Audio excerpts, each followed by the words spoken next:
The nutritionists are even more in full flight when it comes to LCK these days. Not enough bananas, though. I don't see a lot of these players eating bananas. Very good for your mind. You know what's not good for Aatrox? Fiora. It's a tricky matchup, as we can tell already. But Score is trying to camp it. That's one way to go.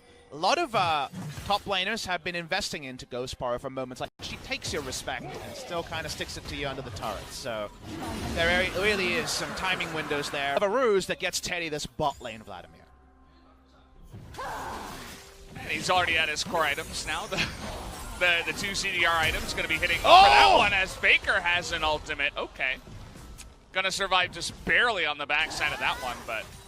Where I really like KT's comp is if they get Baron, and that just should be so impossible with how much pressure Fiora will be laying on. Mid lane. Trying to get on in here. The mana doesn't seem to be quite there, but do they have the damage as finally they get the kill? But Score trying to get in Bavada from the bottom lane. Picks it up. Alley-oop to the team as the first roam comes in from the SKT support. And that's so pivotal. It would have been a 1-for-1, maybe an extended 2-for-1, but a 2-for-0 moment of the series. That it is the Rakan able to get into range real quick from the bottom side as we do have this trade. Khan looking to end Smeb's world. Is just going to chunk him down a bunch and not give him the regen.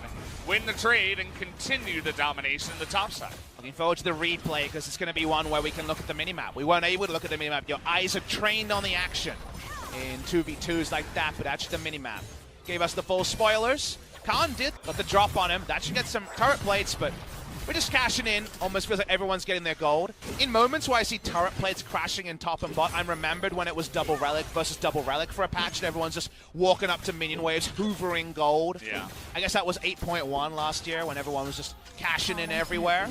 But suddenly, it's 40,000 gold in the game in 12 minutes. How about getting some efficiency on those gold purchases? Another Infernal 2 is the next one as Khan is just asserting his dominance in the top side. Obviously helps to have a bunch of his team there, but he was doing it even when nobody was there. And it was just the 1v1, continuing to just hoover up that gold up in the top side. They also did get the Rift Herald. That's going to be on to Klid here at this Infernal Drake. It was a good trade, obviously, to the side of SKT, who are now 2,000 gold ahead. But we found a member of SKT in the jungle. This time it's Mata, so great. It's definitely a country where that is very, very true. The optics around everything here are always highly discussed publicly, and it just doesn't pass the eye test. Okay, Ingo's Faker 1v4 doesn't really have much backup here as now he's trying to go in, and finally Clint goes in, but he's kind of all alone in a very disjointed fight. As Smeb is going to roll in, okay, gonna get the big Hemo play, again Mata going in, but do they have the follow-up damage? Faker gonna go down. Khan on the chase is going to assassinate Gengo and Score. All of a sudden gets burst down by Teddy. SKT going to win this one 2-1 as finally they find a way into the fight. That was a very big engage. It's still going. Oh, BDD. Oh, he's going to be chunked out and nice dodge, but only for a moment as SKT pick up another. And that's one of those weird scenarios where you couldn't have a more picture-perfect Rakan Vlad play, but it's before Vlad actually has the true bite behind his bar.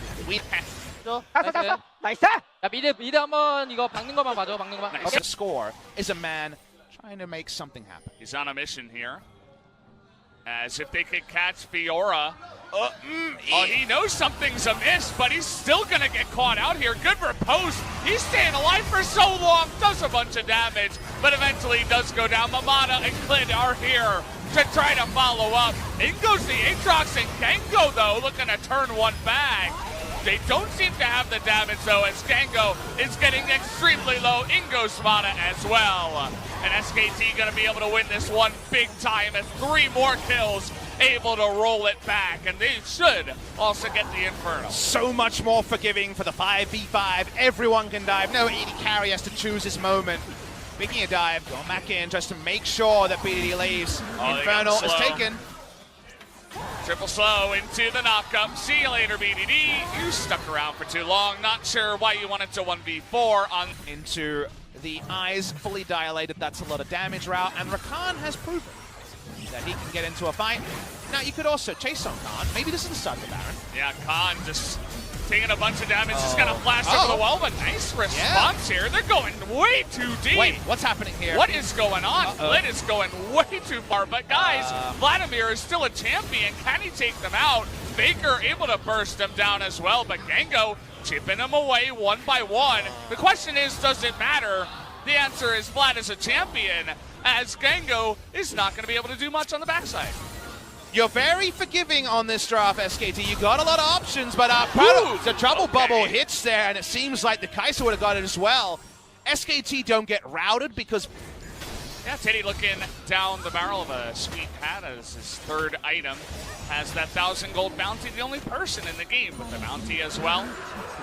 When he tries to check the Baron with his flag. Because his flag will be down, he can get a kill. Speaking of picks, though, let's try running at Khan and see how it goes. We're going to ult Score, who misses his flag and drag, and, well, Khan going to get his ultimate. So, can anybody stop him now? Nocturne ultimate going to come in as well. Just to say back away from the Khan, and, well, they get the kill. They kill Score. And picture-in-picture Valdez, look at this. Faker's pushing in as well.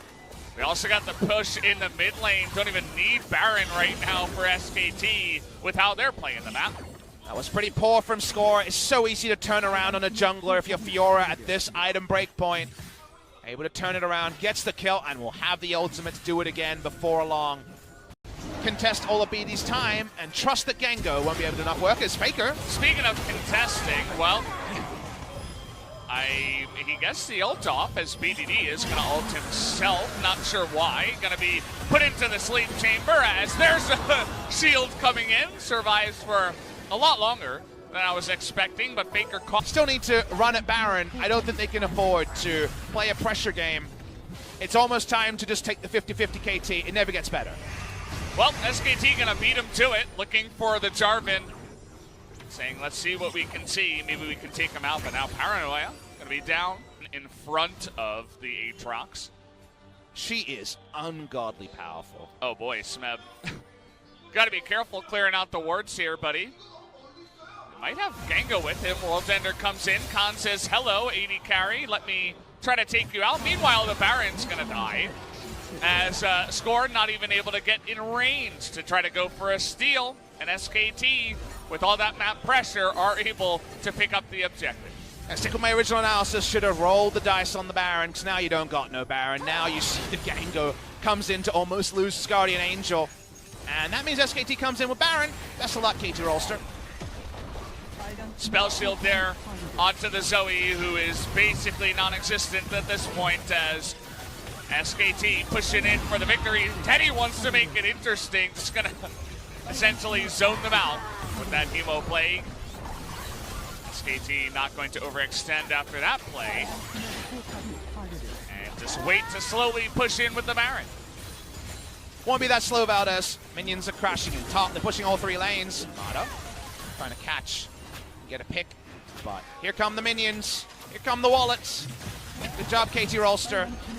SKT versus KT for the last time. Seems like SKT about to ink their name as the winners of this telecom war. Well, they had to engage. They tried to get onto the Lissandra, but it didn't quite work out. Mana gonna try to help them out on the backside. Khan finally joining in this fight, but Teddy going 1v5 for so long is eventually gonna go down as SKT probably could have ended it there, but not very clean in terms of pressure on the lineup here. It's Merc, Scimitar, GA, and also the Edge of Night on the Nocturne, self-ult and pull for Lissandra and Vlad and Rakan. So very hard for BD to do anything, and that means that SKT just get to push all three lanes again, and then this time press their buttons in the right order.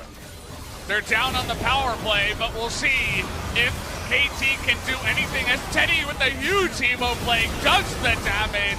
Will not go down in this one, will KT, as Gengo trying to do his very best with the GA, trying to take him out here. Faker gonna go pretty low, but it doesn't look like it's gonna matter. The Vlad will go down, but nobody else will, as down goes the Nexus. SKT finally able to take the 2-1. And that does mean they close the distance on Griffin in first spot and also cement their stage on trying to find overall second place. They are in a close-knit battle with Sandbox Gaming when it comes to top 2. And remember, we're in Korea, we're in the LCK, where every position you finish higher gets you through either a best of 3 or a best of 5. You skip a best of 3 and a best of 5 if you are in overall second place, and you're only one best of 5 away from booking a seat into the final. And you saw Griffin lose, SKT don't. There's always the chance that other things can happen, other twists and turns will come. But KT Rolls...